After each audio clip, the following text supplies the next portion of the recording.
Welcome to cross roads media. నేను మీ వినోద్.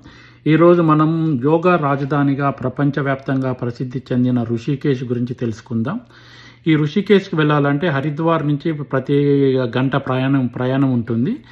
ఈ Haridwar railway station నుంచి మినిమం ఆటోస్, బస్సులు చాలా ఉంటాయి. అక్కడి నుంచి గంగా ఘాట్ నుంచి అయినా ఋషికేశ్ చేరాక ముందుగా టైం చాలా ఉంది అనుకుంటే రూమ్ తీసుకోండి. లేదు అంటే ఇప్పుడు నేను చెప్పేవి చూసి మళ్ళీ హరిద్వార్ వెళ్ళిపోండి. ముందుగా అసలు ఋషికేశ్ అంటే ఏమిటి, ఋషికేశ్ అనే పేరు ఎలా వచ్చింది? పురాణాల ప్రకారం రైబ్య మహర్షి ఇక్కడ ఘోర తపస్సు చేయగా శ్రీ మహావిష్ణువు ఋషికేశుడు అనే రూపంలో దర్శనమిచ్చాడు. ఋషికేశ అంటే ఇంద్రియాలకు అధిపతి అనే అర్థం. కాలక్రమేణా అదే పేరు ఋషికేశ్గా మారింది. మొదటిది త్రివేణి ఘాట్. ఋషికేశ్లో అత్యంత పవిత్రమైన ఘాట్ ఇదే. ప్రతి సాయంత్రం జరిగే గంగా హారతి వేలాది మంది భక్తులను ఆకట్టుకుంటుంది. దీపాల వెలుగులో గంగా తల్లి దర్శనం ఎంతో అద్భుతంగా ఉంటుంది. రెండవది లక్ష్మణ్ జూలా. రామాయణ కథ ప్రకారం లక్ష్మణుడు జనపనార తాడుతో గంగానది దాటిన ప్రదేశంగా దీనిని విశ్వసిస్తారు. ప్రస్తుతం ఇక్కడ ఉన్న వేలాడే వంతెన ఋషికేశ్కు గుర్తింపునిచ్చింది.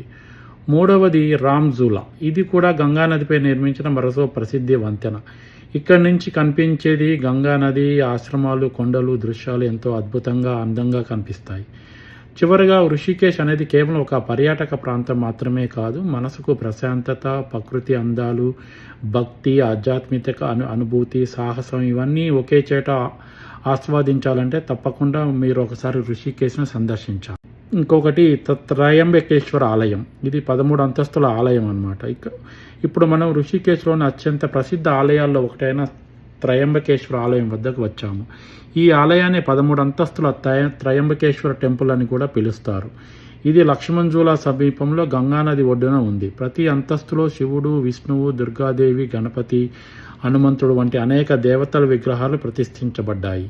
ఆలయం పై అంతస్తుకు చేరుకుంటే గంగానది, లక్ష్మణ్ జూలా, చుట్టూ ఉన్న గంగానది ఉన్న హిమాలయ కొండలు, అందమైన దృశ్యాలు కనిపిస్తాయి.